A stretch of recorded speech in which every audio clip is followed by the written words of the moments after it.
Hello, everyone. Welcome back to STATEC Research's seminar series on measuring progress and well-being. I'm Kelsey O'Connor, one of the organizers. Today, we are pleased to welcome Dr. Noemie Mantovan, who will discuss the importance of physical and mental health in career and family choices. We have approximately 1 hour for the presentation and questions. You can ask Noemie questions at any time. When you have a question, please feel free to unmute yourself, raise your virtual hand, or to write in the chat. I'll do my best to monitor virtual hands and the chat. If you're not asking a question, however, please keep your microphones muted. And a reminder, we are recording the event. You'll be able to find this and past recordings on the website and our YouTube channel. Now to introduce Dr. Noemie Mantovan. She is a senior lecturer in economics at the University of Liverpool Management School. Previously, she was employed at Bangor University and obtained a PhD from Durham University. Her research is focused on labor economics, political economy, and financial economics. In particular, she specializes on female labor supply, volunteering, voting, and credit risk. Her work has been published in several top academic journals, including the Economic Journal, European Economic Review, Public Administration Review, and British Journal of Industrial Relations. And since May 2019, she has been an associate editor at the European Economic Review. Personally, I'm very much looking forward to this presentation. COVID illustrated how important both mental and physical health are in making career and family decisions. But this will be the first time I've seen how they all work together. So it'll be great to see this work for me. But without further ado, we are pleased to welcome Dr. Noemie Mantovan. Noemie, the floor is yours. Thank you. Thank you, Kelsey, for this really lovely introduction. So first of all, I would like to thank you for inviting me. I'm really happy, really excited to be presenting at STATEC. And, I met some of you at this conference a few months ago, and I felt that the work that you're doing is really, really interesting. So I'm very excited to be presenting here, today. So the paper I'm going to talk to you today about is a paper co-authored with Guido Cozzi and Rob Sauer. And it's a dynamic structural estimation model. I'm not gonna go too much into the modeling part of the paper. I'm gonna focus more on the idea behind it and on preliminary regression as well as the final results, because I understand this is a mixed audience. But if anybody has any specific question about the equations, I'm always super excited to talk some math. So this paper starts from basically from me being quite miserable on maternity leave and feeling exhausted because I hadn't slept in so long, and trying to work at the same time and wondering whether my sadness and being so tired was gonna impact my work and for how long, and also my decisions. And I thought, I'm sure there is a lot of economic research about this and the long-term impact. And I found out that there wasn't, which meant I was still miserable, but at least I had what I thought, at least I hope, was a really good idea for a new paper, something that hasn't been done before. So this was basically gave the idea to this work. So what we do is we analyze in a dynamic way how mental and physical health interact for women when they choose their labor supply, whether it's unemployment, whether it's to be unemployed, employed part-time or full-time, and at the same time their family choices. So we look at fertility for first child or multiple children. We look at marital decision in terms of both going from single to married, or to married to separated or divorced. So why did we work on this paper? There is a lot of research in a dynamic way in economics, and as I said, this is a dynamic structural estimation model, is a type of Keenan-Volpin type of mathematical setup. And there is quite a lot that has been done in a dynamic way on physical health, but there is very, very little that has been done on combining mental and physical health, and even just simply looking at mental health in a dynamic way. And this is too bad because mental health is becoming more and more predominant also in the political debate, and there is a reason why, and it's because it's very widespread. Mental health issues are very widespread and they affect strongly people. So in data before COVID, and now of course it's a lot worse. According to the estimates, we already had that 1 in 6 people in the UK were suffering from were suffering from mental health problem in any given week. And between musculoskeletal problem and mental health problem, we have that the majority of work days are lost within the UK. If we look only at mental health, we are talking about 70 million days of work that are lost. And this has, of course, implication from an economic point of view. So we are talking about 25 billion pounds that are lost each year because of mental health problems. We chose to focus on women in this paper, and we choose to focus on women for 2 reasons. The first reason is that women are more interesting, not in general, but maybe, I don't know. But when it comes to looking at how their choices are interacted with each other. So if we look at men, most likely their marital status or their fertility status is not going to affect their employment status. But for women, we find that this is, of course, not the case. So the implication of fertility are a lot bigger when it comes to deciding employment. And the second reason is that because the data on women's mental health is just better, and it's better for 2 reasons. The first one is that unfortunately women tend to suffer disproportionately more compared to men of psychological problem, especially when it comes to anxiety and depression. But on the other hand, is also that there is less underreporting when we talk to women. Of course, when we talk about mental health, there is always a certain degree of underreporting. But for men is, of course, even worse. If we think, the old boys don't cry sort of idea, so that men are less keen to report mental health problem compared to women. Mental health is also strongly related to physical health. And one of the things that we want to do in this paper, and that we haven't fully captured just yet, but we are working now on a re-estimation to focus even more on that, is to look at how mental and physical health compare. And the reason is that we have, of course, complementarity between the 2 of them, but we have substitutability between the 2 of them. So if we think about the UK, we have the NICE guideline, which are the guideline for how long treatment should take and what type of treatment the person should receive for certain issues, but they don't really cover mental health. So if it comes to a physical problem, people will have a certain amount of day by which they must be seen in their local hospital, in their catchment area hospital. But when it comes to mental health, that's not the case. So it becomes a lot more of a postcode lottery. And then we have that in some areas, people could be seen as quick as 4 days if they report having some mental health problem to their GP.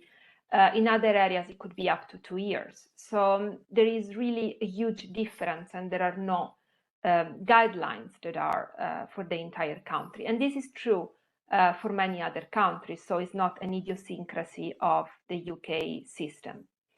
If we look at mental health affects marital and fertility status too, and at the same time is affected by marital and fertility history. So there is literature that show also in economics of happiness that show how having children reduces mental health and life satisfaction, at least in the first years, and at the same time how good marriage especially, is linked to better mental health, and divorce can be quite, or separation can be quite devastating on the other end for mental health. And as I said, we are looking at pre-pandemic data because also I started working on this pre-pandemic. It takes quite some time to work on this type of papers, but also the results are even stronger now if we think about what happened to mental and physical health during the pandemic itself. So there is quite a lot of research that has been done on physical and mental health. I'm going to focus only on research on mental health because research on physical health is broader. You know, we have the entire health economic discipline. There is also research on mental health. The issue is that, except for a paper by Jolivet and Postelvinet that focus on men and focus on career trajectory, so it's quite different compared to our paper. They don't have fertility or marital status. It's more focused on the type of job. There is not really any dynamic estimation study out there that focus also on the impact on and of mental health. But if we look about research in economics, we know that already from quite paper by quite some time ago, mental health condition can strongly decrease labor income and labor supply, but that medical treatment can help reduce this penalty. Both medical treatments, so Biagi and others, they look at using the use of lithium, but also in a paper with Cozzi and Galli in 2018, we looked at how psychotherapy itself mitigated the effect of poor mental health when it came to income. And there are other papers that look also the other way around. So how, for example, income and being in debt. Gathergood looks at the effect of housing prices crisis and the impact on mental health of homeowner. But there are also work that look at the effect of being unemployed on mental health and how social norms are a key component of that. So if I am in a town and everybody loses their job, it's like a misery loves company type of situation. But if I am the only person losing their job, the impact on my mental health is going to be even stronger because it comes with a stronger social stigma attached to it. And there is also analysis that look at how overconfidence can, on the other hand, increase productivity. If you look at, various big CEO, some traits could be actually associated with being more successful. So, Noemie, if I may, real sure. quick. So there's a whole bunch of studies here talking about mental health. Is there somewhat of a common definition across this? So you mentioned earlier, depression and anxiety, but then there may be other types of mental health that, I don't know, people are less likely to, they need to be diagnosed, or is this self-reported? Can you tell us a little bit more what you mean? Yeah, I mean, usually when we look at this type of, these mostly tend to be survey work. I know that Gathergood and the paper with Cozzi and the one of Postelvinet, they all use the GHQ, which is what we use here, which is a set of 12 questions that sort of try to understand where the person stands from a mental health point of view. Other papers, they have data that are more related to, of course, in psychology, you would have a lot better data in the sense that it's not survey data. But in general, paper in economics tend to use the GHQ, or there is a different definition that, for example, is given in the PSID. I can't remember now the acronym for that. But it tends to be a set of questions that cover multiple areas. The GHQ is quite good, in my opinion, because it's what GP in the UK use to identify people that they need to refer to compared to people that they are not going to. So it's a scale that it goes between 0 and 36, so it's quite broad. It's the Generalized Health Questionnaire, right? Yes, and it's exactly. In the yeah. BHPS, or the British Household Panel Survey and Understanding Society, right? Yeah. Yeah. Okay. Thanks. Thank you. So if we look at our contribution, what we are trying to have here is a new sort of framework, a dynamic framework in which we can use to study the interaction between mental and physical health and the labor market. At the same time, we don't just want to look at mental, physical health and labor market, but we want to put in there all life cycle decision of women. So we want to include marriage and fertility choice. Now, marriage is going to be particularly important in the sense that we know that divorce can have a big impact on mental health. On the other hand, it's quite difficult to mimic when divorce happens, because usually it tends to happen quite a lot in the first few years, sometime after the first child is born, and otherwise couples tend to stay together for longer. So we have a Bayesian updating to understand and match the type of matching between the woman and her partner. But we also have, the main difficulty of this project is to distinguish between mental and physical health, because they're so related, and we know that they're so related. So I'm not claiming that we do a perfect job at that, but we make a first attempt at that. And to do that, we use a couple of instruments. So when I say instruments, if anybody is an IV person here, please don't jump to my throat. I'm not talking about instrument in the sense of instrumental variables. I'm talking about something that can help us lightly identify better mental and physical health. And what we use is smoking and consulting a therapist. So the idea behind it is that, in theory, smoking should only affect mental health via physical health, and consulting a therapy should only affect physical health via mental health. So we add these two choices. And in the end, we have a comprehensive environment in which women are going to take a decision out of 48 possible decisions combination in each year when it comes to labor supply, partnership status, fertility, smoking, and therapy. And then we have, on top of that, a richer environment for our state space. So we build on 3 strands of literature. First, we build on Keane and Volpin, so the idea of looking at dynamic model and try to understand how choices of women relate to each other, and what the implications are of these choices and of external shocks. Yes, I'm talking about the dynamic structural model that we estimate. I'm not sure if the question has disappeared now. Could you unmute yourself? Sorry. Yeah, sorry. Actually, it was just to be sure, and I put that in the chat not to disturb you. I wanted to be sure that it was really a dynamic sense. So basically a structural equation model with lagged variables, right? Because you were mentioning dynamic structural estimation model, so I wasn't sure that we are talking about the same thing. I'm talking about a dynamic model. So women are forward-looking in the model, and we work by backward recursion.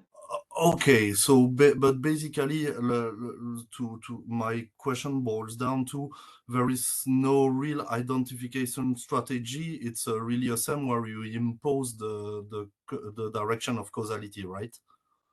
So when you look at this type of dynamic structural model compared to a reduced form analysis, the idea is that the identification comes from how well the data can fit the model, rather than trying to look for causality. Yeah, okay. So basically that was my question. Yeah. Okay, so here there is no, let's say, a trick. Vasya, tell me to wait for the model part. Sorry. Okay. Okay, thanks. I'm gonna get to you. I'm gonna try to move a little bit, because I realize I've been blabbing a bit too much on things. But thank you. So I'm gonna get to the model soon. So this paper also builds on Brian and other, and my paper with Anderberg and Sauer, in which women understand the type of partner that they are with over time. And so they build over time this knowledge about whether they are matched with a good match or with a bad match. And finally, we build on all the literature that looks at investment on health in a dynamic way, and, for example, having smoking as instrument for physical health, but all this literature doesn't look at mental health at the same time. So in a broader environment, what we are trying to answer are a set of questions. So the idea of this type of paper is that you look at the data first to get an idea of what's happening with the data. You write a model that you think can explain this data, and then you simulate the model via a simulated method of moments. And after you have the estimated parameters and moment, this is when you can do some policy intervention and political scenarios and look how things would change. So what we want to see is what is the substitutability between mental and physical health and the relative return in terms of income and life satisfaction, while at the same time looking at how employment and employment choice affect mental and physical health and are affected by mental and physical health at the same time. We also want to look at whether an improvement in the provision of therapy that affects mental health or an increase in the cost of cigarettes can have an impact on the gender wage gap and on female employment. And finally, what would be the impact of policy intervention for, as I said already, therapy, cigarette, but also in terms of childcare cost, whether that would have a good or a bad impact on life choices. So if we look at the data that we use the, as I said, we use the GHQ questionnaire, the general health questionnaires, which have 12 questions between 1 and 36. For those of you who are familiar with this, we are gonna swap it. So bigger score means better mental health, and just because it's more straightforward to code. But we leave it to be exactly the same for the other end. And the BHPS was replaced now by Understanding Society, but when we started working on this paper, it didn't have a lot of waves.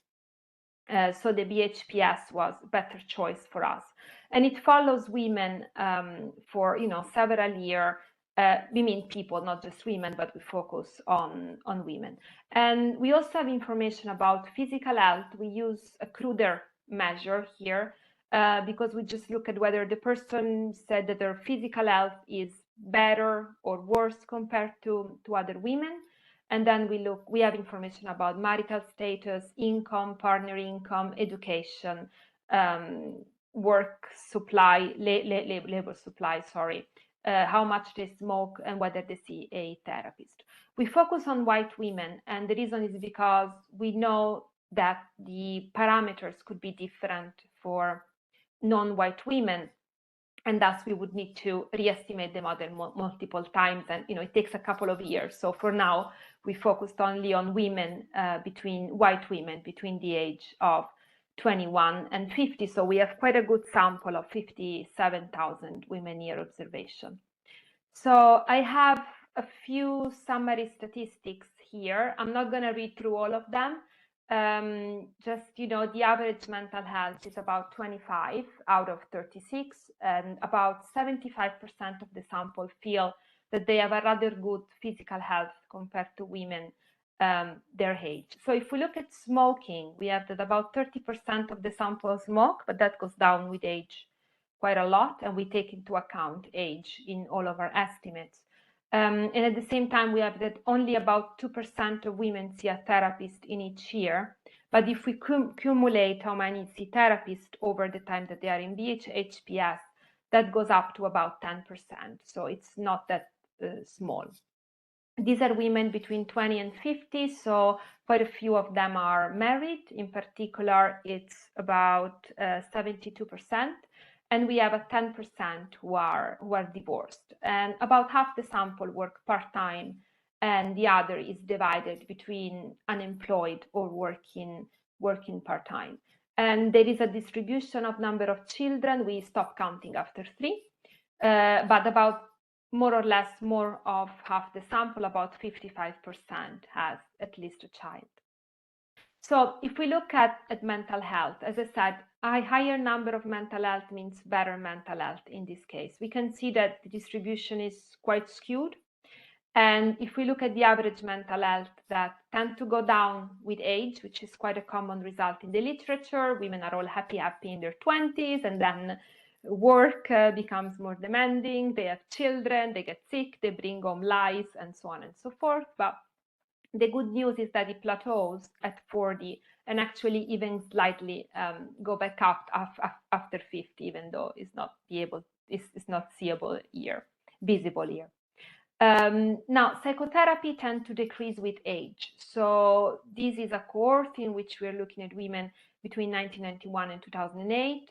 And so we have that the older generation, if you look at the cumulative, which is the bottom right one, it tends to decrease after 40, even the cumulative. So you have that overall older women tend to see a therapist less. Now, if we had data of this moment, it would be a bigger number, but hopefully the main results of the model should stand.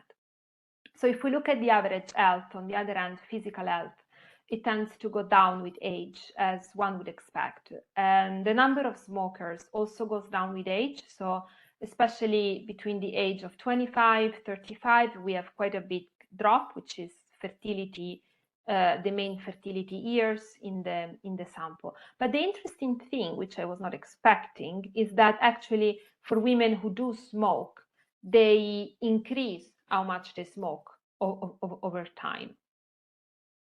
And then I'm going to show you very briefly some regression. I'm not gonna spend too much time on them. On this regression, we are looking at some OLS, fixed effect, and Aureliano bond. We're not claiming causality. So I understand and I agree that it would be disingenuous of me to come here and say, look, I know that marital status affects mental health because I have that coefficient and it's significant, because we know that there is a lot at play that we don't see here. But we use this regression to help us build the model. And then the identification will come from the model and from how well we manage to fit the parameters and the moments. So overall, the main lesson here is to look at the fact that D, which stands for divorce, quite strongly negatively affect mental health. And the same is true for number of children, especially for the first child.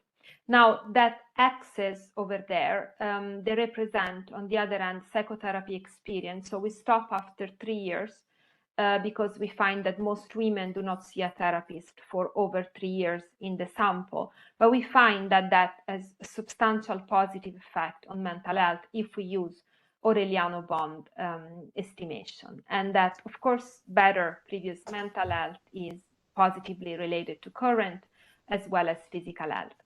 For physical health, we find that it's mostly related to mental physical health and is negatively related to smoking, which is the S at the very bottom. So we are finding things that we would expect.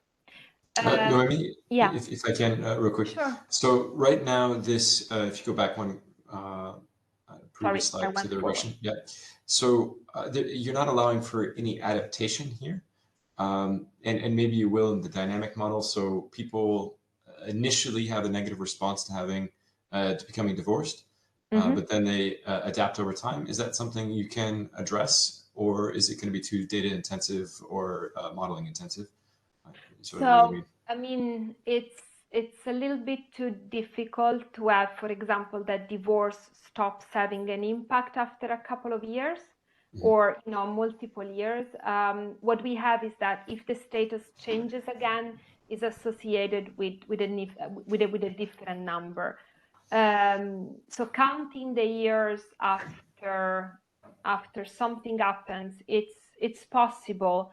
It would complicate a bit the model, though. So it is true that the effect is gonna change and decrease over time.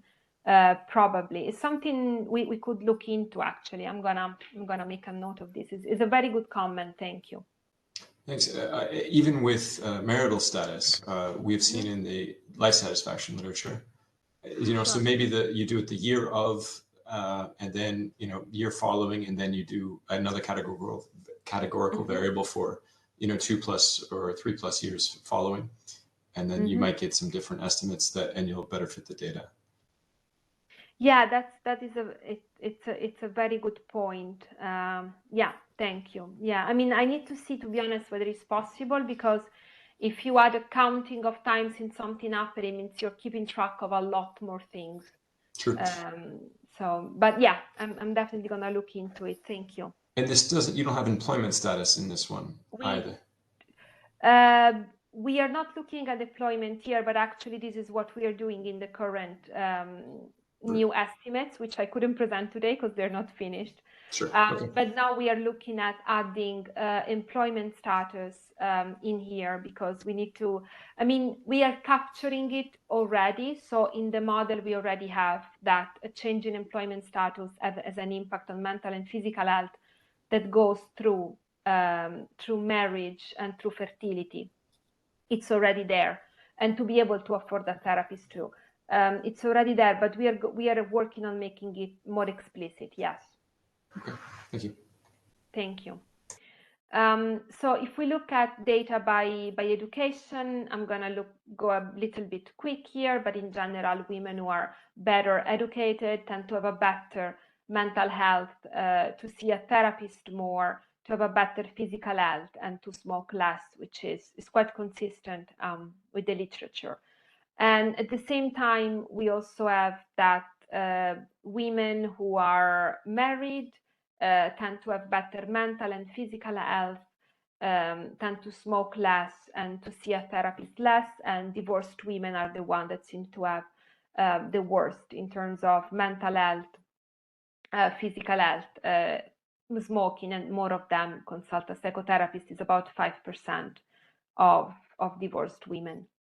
If we look at employment, we can see that unemployed women have a worse mental health compared to part-time and full-time women, and this is something that, as Kelsey said, yes, we need to take into account this more directly in our model. But we have that they tend to smoke more, unemployed women, and to consult more a therapist. And if we look at children, we have that women with the more children they have, the more they seem to have a worse mental health, even though it goes a little bit up with the children. They tend to consult less therapists, possibly because they have less time. And they seem to have mental health is non-linear. Physical health is non-linear when we look at children. So this is what we're trying to look from that side. I'm gonna try to speed up a little because I realize I should finish in about 5 minutes, but I'm nowhere close. You can stop me and tell me to skip things if you want. So if we look at therapy and smoking, what we are finding mostly is that psychotherapy is going to be linked to whether a person was in therapy in the year before, and of course it will be linked on having a worse mental health. And at the same time, smoking is going to be linked negatively to having children, which is what one would expect. And we don't find a strong link between smoking and mental health, which we expected to find. We also find that marriage is positively related to good, better mental health, and positively related to having children, which is not particularly surprising. So if we look at income, we look at income in a very parsimonious way. So we use a slightly modified Mincer equation in which we basically add mental and physical health as factor of production. And what we find, which is in line with the literature, is that mental and physical health are both significant and positive when it comes to part-time, full-time employment, and they're actually related to spousal employment and spousal income. So we have this assortative mating function that is not uncommon. Physical health is not significant when put together with mental health, but that's because there is a lot of complementarity between the two of them. So in the fixed effect, if we could have a NF test, it would show that, and we did have an F test of course, and it showed that they would be both significant. So I'm gonna, this was our preliminary analysis. I'm gonna talk very briefly about the model because I know this is a general audience, but if you want to stop me and ask me questions, please do so. I'd be happy to answer them. Our women are heterogeneous in terms of abilities, and abilities affect also education. So they affect the probability of having different education. So when a woman enters the sample at 21, she's going to have different abilities and different education at the same time. And in each year, women are going to make a set of choice, and they're going to choose their labor supply, divided between part-time and full-time. A lot of women are part-time in the sample, given that a lot of them have kids. So about 1/4 of the sample is part-time. They will also decide partnership status, and we distinguish between being single and going back to being single. We ignore widowers here because they're a very small percentage of the sample, given that we stop at 50. If we look at the partnership at conception, so in each year, they can either conceive or not, and they can choose whether to consult a therapist or not, or smoking.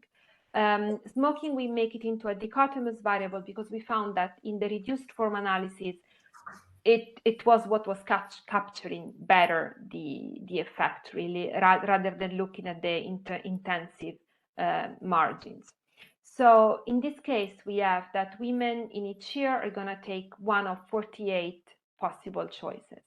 And I will not discuss each and every component of the contemporaneous utility.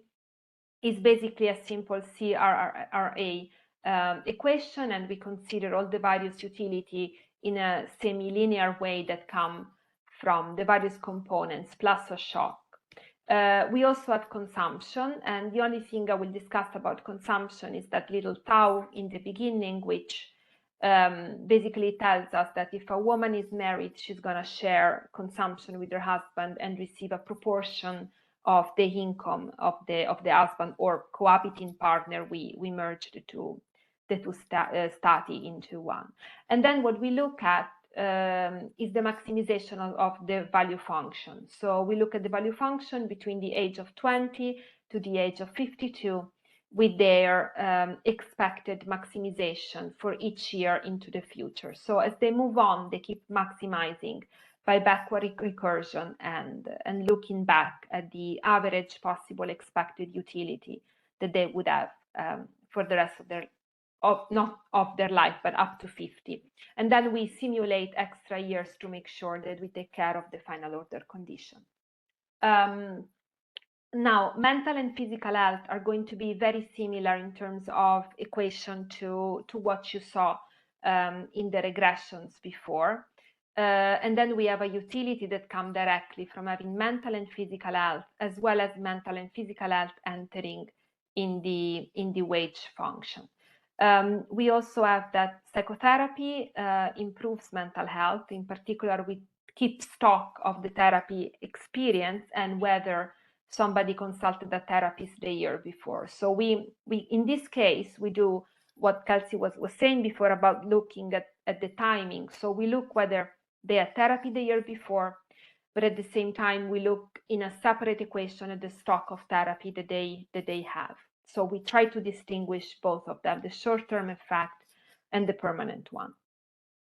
We also have smoking in the model, and we look at the positive pleasure that women derive from smoking, because of course it's costly, it makes physical health worse, so it needs to have some positive component, not to be zero.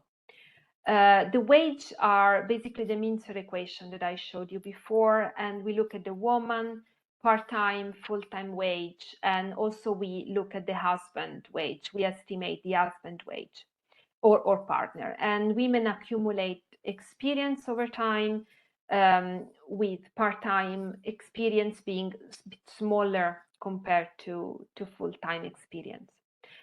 We also have utility that derives from marriage, and in particular from being in a good marriage.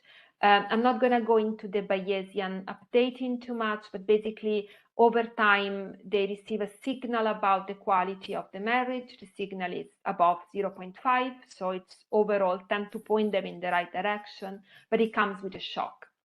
In this way, we manage to mimic really, really well the curve of divorce, the survival function of marriage, basically. So I'm going to skip this slide. I can get back to it if anybody has any question about the Bayesian updating system. They also have fertility, as we said. We stopped it at 41 because in this sample, women over 40 don't seem to have children, really. And then we look at childcare cost. And childcare cost is a function of employment status, too. So if a woman works full-time, she needs to pay for nursery more. We also calculate unobserved type, and we estimate the lower triangular Cholesky matrix of shock. So after the model, what we do, we simulate the model, we match moments. In particular, we have 109 empirical moments, and from this moment, we identify 81 parameters. So it's slightly over-identified the model, which is very common in this type of model, and we keep track of a lot of things. So we have, I think, about a couple of billion data points that we keep track on. And the last thing I want to discuss, if I have 5 minutes, do I? Sorry, yes, go ahead. Yeah, okay, we asked you questions, and yeah, please feel free. Okay, thank you. So just to briefly tell you the simulated scenarios. Now we are changing this a little bit as I'm speaking, because we are adding a few tweaks to the estimation, including having a two-way between employment and mental and physical health. But basically what we did was try a few different scenarios and see how the model reacts to that. So once we match almost perfectly, I want to say perfectly, the moments, then we say, okay, so the model is really good at predicting all of these 109 moments. What happens if we change the parameters now? So we look at several components. I have a couple of slides here. I'm going to tell you, in my opinion, what the highlights are. So the highlights is that the effect of a 20% reduction in mental health is a lot stronger than a 20% reduction in physical health. So if you look at the fourth and fifth column, you could compare them, and you could see, for example, that the percentage of unemployed increase really a lot if we have a negative mental health shock. And we also see a reduction in the number of children, which is bigger for physical health, but is also there for mental health. And for both, we have a strong reduction in lifetime utility, which is even bigger for mental health. On the other hand, if we could reduce the cost of therapy, which is very costly in the UK because the NHS provision is really minimal, we could see a reduction in unemployment, and at the same time we would see an increase in the amount of people working full-time and part-time. So if we look on the other hand at policies changes. So if we look at adding divorce in the year, therapy in the year in which women have undergo a divorce, or therapy in the year in which women have children, we would see that it would have a strong impact, but it would be quite different. So it would, for women who receive therapy while in the year in which they have children, we would observe actually, rather than an increase in labor supply, we would observe an increase in the number of children. So this is a bit counterintuitive, but it's one of those policy scenario that can show a different way than what one would expected. On the other hand, if we offer therapy for women who are divorced, we would see a strong decrease in unemployment and quite a substantial increase in part-time and in full-time work, and a reduction in the number of children. Finally, I want to discuss something that surprised me and that I wasn't happy with, but I think is interesting, and is what would happen if we reduce childcare cost for all women, including women who work. the effect would be a doubling of unemployment, actually, because what we would see is a 40% increase in the number of children. So it's one of those cases, because women are forward-looking, we would be changing their preferences towards staying more at home and having more children, and that would have a positive consequence, though, both on mental and physical health, which is something I was not expecting. So these were a bit the highlights of the simulated scenario, and the conclusions. Well, what we find mostly is that there is a strong connection between mental and physical health and the way that they affect everything else, and that we believe that having a workable model that is also comprehensive can be helpful, not just for this project, but hopefully can be expanded and modified in different ways. We also find that partnership has a strong effect, in particular divorce has a strong effect, and that we need to take better care of mental health of people overall.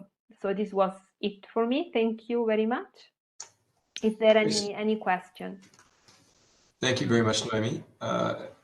So right now, so Maxime, you can go first, but what I would suggest, just so people don't talk on top of each other, is go ahead and raise your hand, and then you can unmute yourself when I call you. But Maxime, you can go ahead and go first. Okay, I lower my hand. So thanks a lot for the presentation. So actually, sorry for the interruption. My goal first was to just put a comment to have the answer when it was the time. But now maybe I can ask the question. Actually here, okay, so according to the name you gave it here, it's a dynamic structural, let's say equation model. You said estimation, but I think we're talking about the same thing. Basically, what you do at the end of the day is to isolate a shock using the Cholesky decomposition, right? So basically, you use tell me. Sorry, the Cholesky decomposition is for the shocks on wage of women and of the husband. Okay, and do you basically, because if it's in the same way, let's say that what they did in the 1970s, 1980s in terms of macro models, what they did is they have a system of equations, then they basically operate Cholesky decomposition on the errors, and they launch that back in the system. And do you do somehow something similar here at some point? So the technique here is the Emacs technique of Keenan-Volpin, and I'm sure it's going to be very similar to this other method, which, to be honest, I don't really know. So the idea is that we calculate, first of all, every possible future, and we take the expected maximum of that future, and we do a Monte Carlo on the possible shocks. Okay, so after we have every possible future, sorry, we save them. And then whenever a woman starts with the forward-looking part of the code or the model, she knows what she's choosing now, and she looks at the average expected maximum coming from the future, which includes the Monte Carlo on the shocks. Okay, but the shocks here, it's like, let's say you do not have some kind of impulse response function in the story. The shocks, for what do you, sorry if I missed something, for what exactly do you use them? Because so I didn't have time to actually go too much into the shock. That's a very good question. So if we didn't have any shocks, basically the future would be certain. Right? So there would be no need really to look at the average for the future, because if there is no shock in my life, I know that if I take this choice, I'm definitely going to have this utility in 1 year. And then if I take this other choice, I will have definitely this utility in this other year. But if there are shocks, I know that there is uncertainty in my future, and I incorporate that into the model. So we have shocks on marriage, we have shocks on fertility. The Cholesky is for the correlated shock on employment. So it's like it's taking a bit care of the economic condition, basically. Okay, and we have, sorry. Oh, no, sorry, I was going to say, okay, so I understand better now. And here you do not try to give a structural interpretation to the shocks, right? It's just you mechanically have them exogenous, by getting the Cholesky decomposition. Then you launch them back in the system and you see what is the impact, since there is a disturbance, some kind of, let's say, a noise in this equilibrium that you've previously modeled. This is the idea here, right? Yes, yes. Okay, thank you. Thanks a lot. Thank you very much. Cesare, you're up next. Thank you for your presentation. I was just curious about works about mental health, physical health, and entrepreneurship or self-employment. So the career choice here is whether I work or don't work, and I'm wondering if it can be extended and if there is already something done in this field. So the very recent paper by Jolivet and Postelvinet, which is very related to our paper, they look at men careers decision. So they look at how the various professions impact one's mental and physical health, and how one's mental and physical health impact the career decision. We do not look at self-employment or employment. We basically look at how many hours somebody works for your own employment, or if you are employed, because we wanted to focus on the life cycle decision, also including fertility and marital decision, and we couldn't have done that if we would have expanded, to be honest, to look at different types of career. It's just there is a computational limitation, and we are on the boundary of it, basically. But it's a really interesting idea to look. But this is what, as I said, there are. I think also Salvati does it, but she looks at physical health only. She has a comprehensive measure of physical health, but she looks at career trajectory for, I think, older women after 50 maybe. But yeah, she looks also at that. Thank you. Vazia has to leave early, so he is going to go next. Sorry, Claire. Hi, Noemie, and thank you very much for your presentation. I quite enjoyed it. I especially like how nowadays, basically, we're modeling mental health with something that was actually traditional, very kind of macro models that were micro-based, and it's very interesting. I like it. One question that I do have, usually with this type of models, we distinguish the variables according if they are, let's say, endogenously determined or exogenous. Mm-hmm. And I assume perhaps you also have a list of which variables in your model are exogenous that drive basically everything else. And then I assume that it's actually shocks to these exogenous variables that drive your results. And if you could tell us a bit more, which ones are exactly exogenous and which endogenous. And the second comment is not very important, but on the slide where you have the A matrix, it's not lower triangular, which it should be if it's Cholesky decomposition. So perhaps there's a small mistake, and there's I have a couple of zeros missing there. Yes. Yeah. Okay. But also thanks. we set one of those to 0 for identification.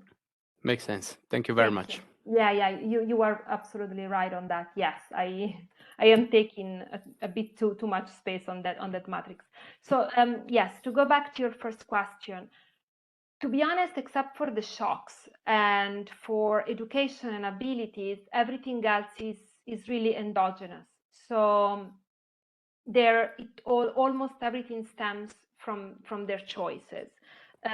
So when the women start, they have a distribution, they are set somewhere in the distribution of mental and physical health. So the initial conditions are exogenous, but then they take choices in 48 possible choices in each year that, except for the shocks, they tend to cover most of it.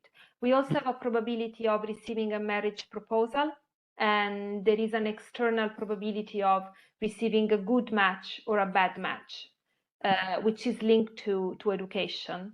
But for the rest, most of the model is about endogenous choices, really. And so if I understood you correctly, you have 2 shocks that are exogenous, just 2, and they drive everything else. No, I have several shocks. So women receive shocks on employment, condition, on mental and physical health, on fertility, and on marital status. So they receive shocks all over the place a little bit, but the shock tend to be normally distributed. Sure. Or uniformly. It depends on what you're looking Okay. for. And have you, by any chance, in the last question, investigated, let's say, which of these several shocks, let's say 7, are the most important for let's say, life dynamics then of a person that you're simulating?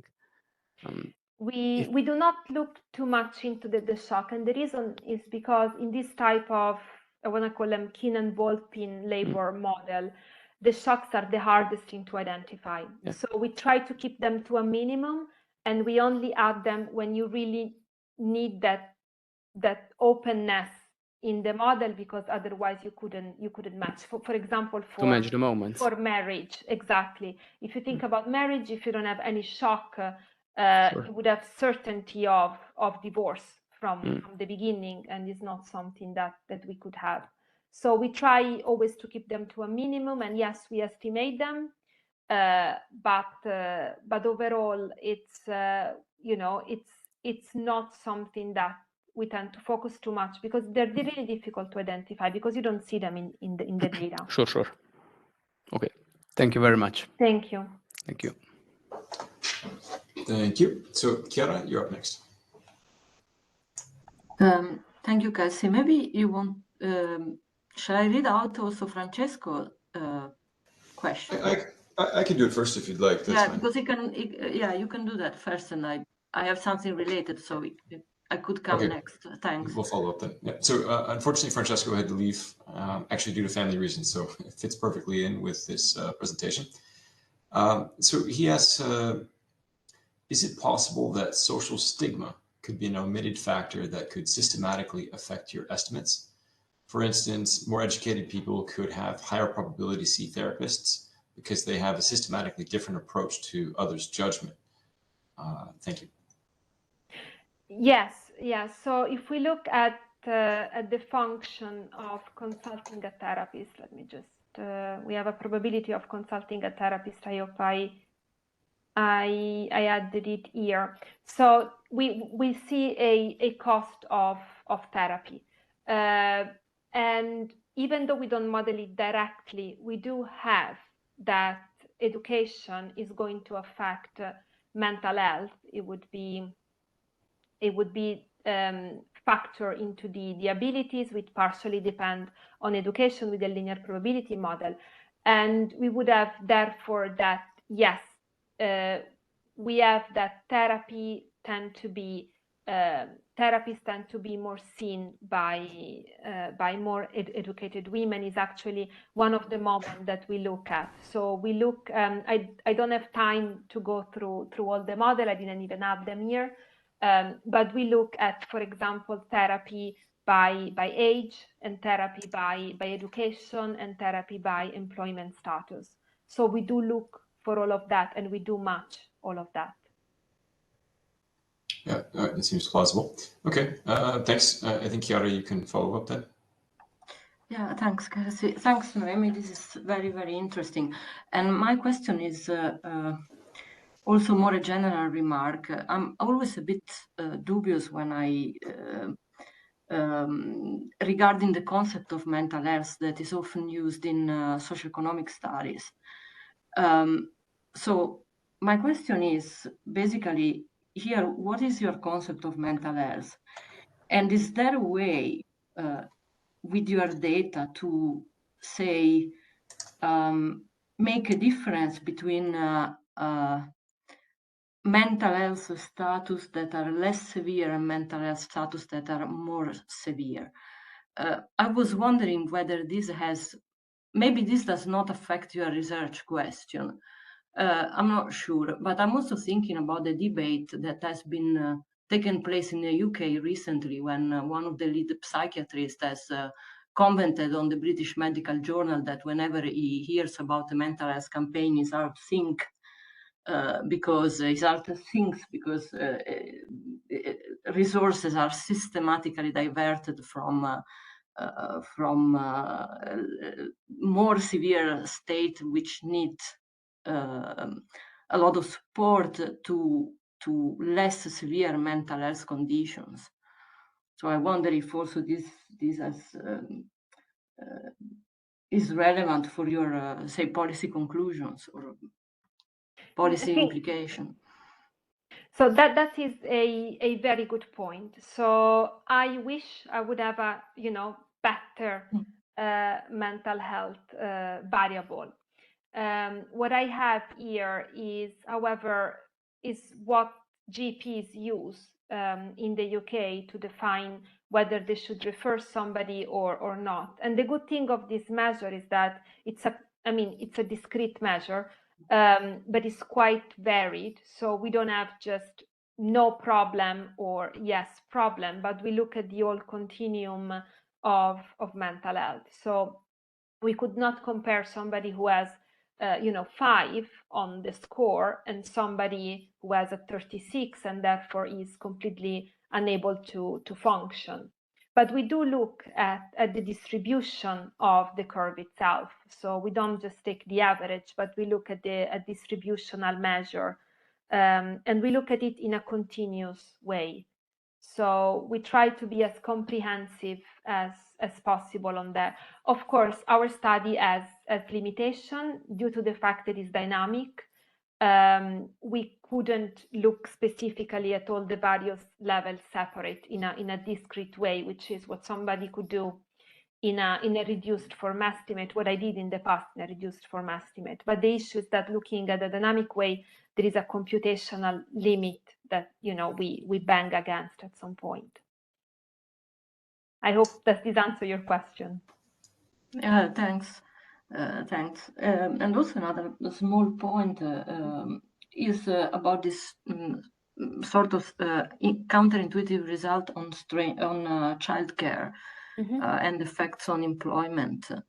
But do you think this is related to possibly to assumptions of the model, or so do you expect to refine this analysis?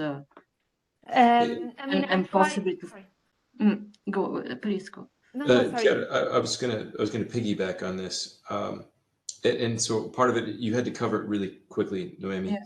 And so, if I understood correctly, you reduce child care costs that doubles the unemployment rate, and you described really briefly that women are more forward-looking, that have, and so maybe more risk averse is what I was thinking is a potential explanation. But maybe you can describe this more completely, and that'll also answer my question. And we'll take an extra moment to describe it and answer my question, and Kelly's. Thank you. Sorry. Yeah. So first of all, this is not a result that I'm very happy about, and I am desperately trying to see if I can change it in somehow, but it keeps popping up quite strongly. So if we had basically, if the model was static, okay, and we had an intervention in which having children is less costly, and this would work for women who already have children, we would see that their employment status would go up because it's less costly. But the issue is that because this is a dynamic model, it's one of the, it comes from the way that the model is itself, but in the way that it's dynamic rather than a specific assumption that we make. What we obtain is that because having children comes with a utility in the function, if having children is less costly, it means that the utility wins more compared to the cost of having children, and therefore they go on to have more children because they observe having children would not be costly, and therefore I'm going to have more children. But on the other hand, this puts them on a trajectory of working less. So it's not what I was expecting and not what I wanted, but it depends on the model being dynamic. So if it was on the static moment, so we have women now, we reduce the cost of children for women who have them, they move towards more work. But because they would anticipate, then they would move towards a different life choice. So that means less employment out of the labor force, not higher unemployment. Okay, so here we have that we don't, yes, I should have been more clear on what we mean by unemployment. So in this type of model, whenever you talk about unemployment, you mean moving out of the labor force. So all unemployment is voluntary here, which is a strong assumption. Well, and so this is, but it's a very important difference because I don't have a prior that says out of the labor force is bad. Some people may disagree with me, but but whereas I do have a prior that unemployment is bad, where you're looking for.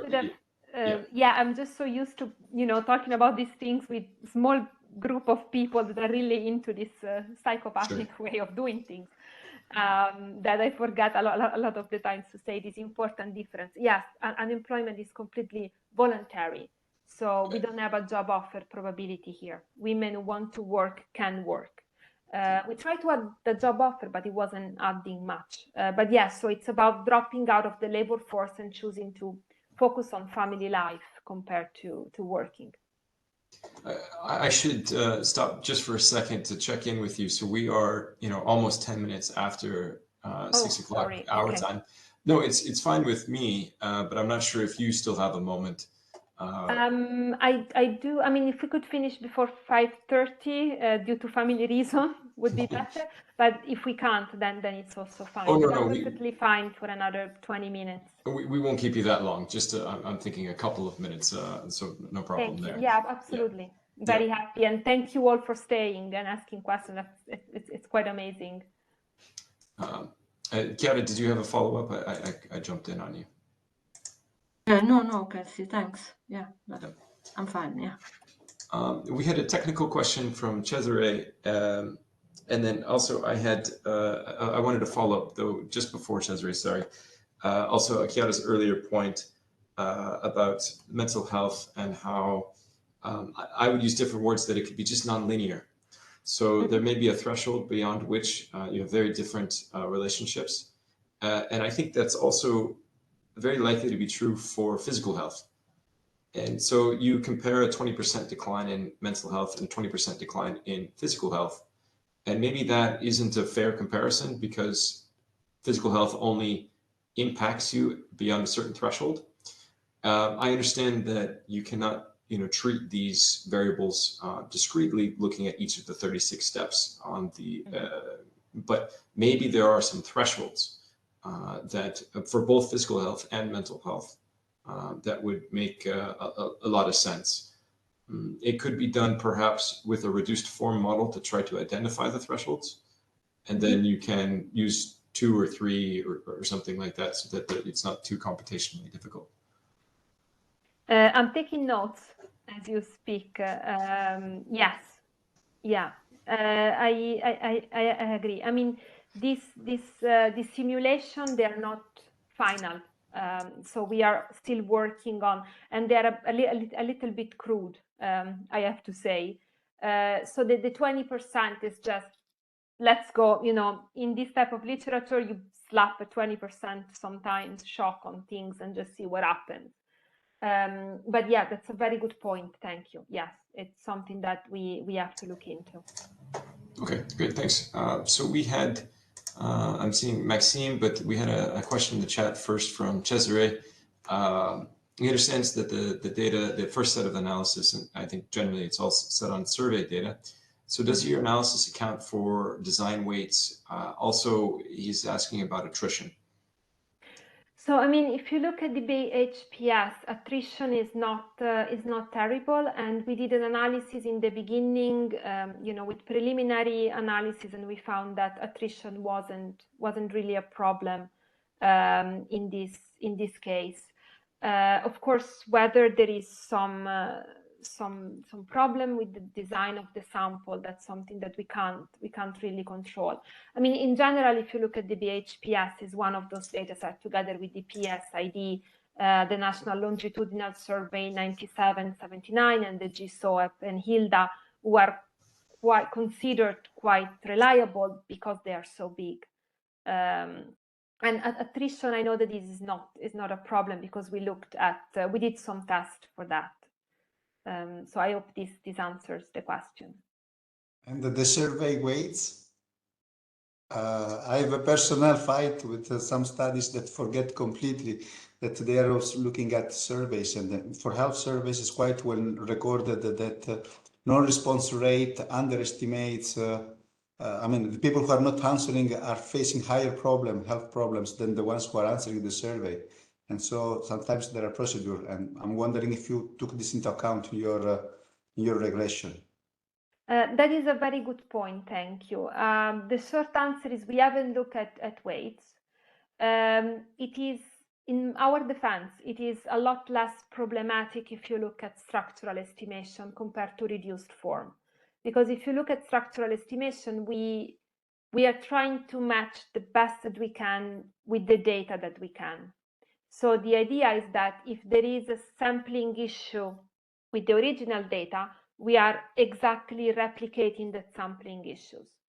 So in the past, for example, I've had a data set in which all women were pregnant in wave 1, and we followed them for 7 years. And what we did was we did the same. So we took the same sampling as that. So the idea is that we then look for moments that have external validity, which I didn't go into because I thought it's a very long paper, to be honest. It's 50 pages just of equations and tables.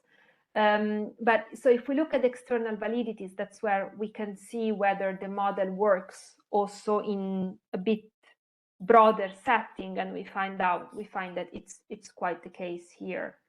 But yeah, so it would be good to look at weights. It's not in dynamic structural estimation is not as bad as reduced form, because we, if there is a problem with the data, we replicate that too, if that makes sense. Thank you.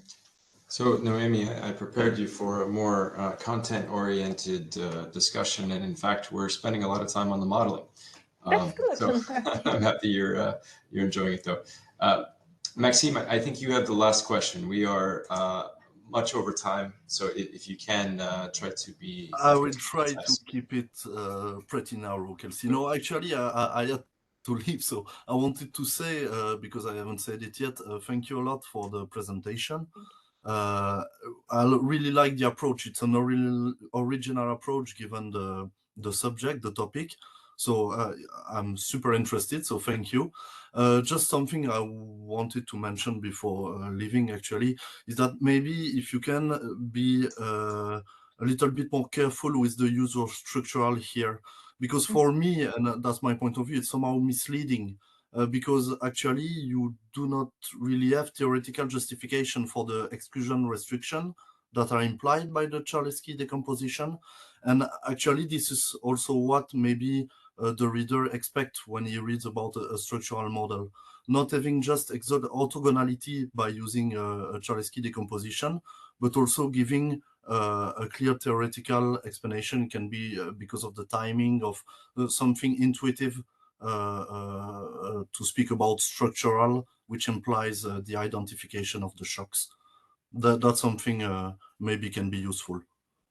Thank you. I'm gonna look into it. I mean, to be honest, the way that we identify the shock is pretty much the standard in this literature. Starting from Kienenwolp in late 90s, early 2000, and I haven't really questioned it too much. It's the way I've seen it in a lot of papers. But I'm going to look better into that. I mean, the shocks are not really that functional to the model. I feel sometimes if people come from a macro point of view, then you're looking at shocks as being more important. Here, shocks are, they have average 0, and we are really just using them to make sure that women do not foresee completely their future. Okay, thank you. Yeah, it was just maybe the structural interpret. That's your perspective. I understand that maybe it's from a different point of view in terms of the literature. Yeah, it's me. When I see structural, I tend to see identification of something that end up exogenous and that can relate to somehow structural interpretation, meaning somehow a causal interpretation. But I understand that you do not have the same perspective, and it was still super interesting. Thanks a lot. Thank you very much. Thanks. So Noemie, I completely agree. Very, very interesting. And there has been some, I think, some thank yous in the chat. Some people had to leave earlier. I'll give you the closing words, though, if there's anything last you would like to say. Otherwise, we will shut it down here, I think. I mean, I would like to thank you really all for inviting me and for this great discussion. I wrote down a lot of notes of things I should look up and consider. It was really great to be invited. Thank you, and I feel that I got lots of really useful comments. So thank you, everyone. Great. I'm happy to hear that. So with that, everyone, thank you very much. Thank you, Noemie. It was great to see you. Thanks a lot. It's great to see you. Yeah, we should catch up soon. Yes. Bye.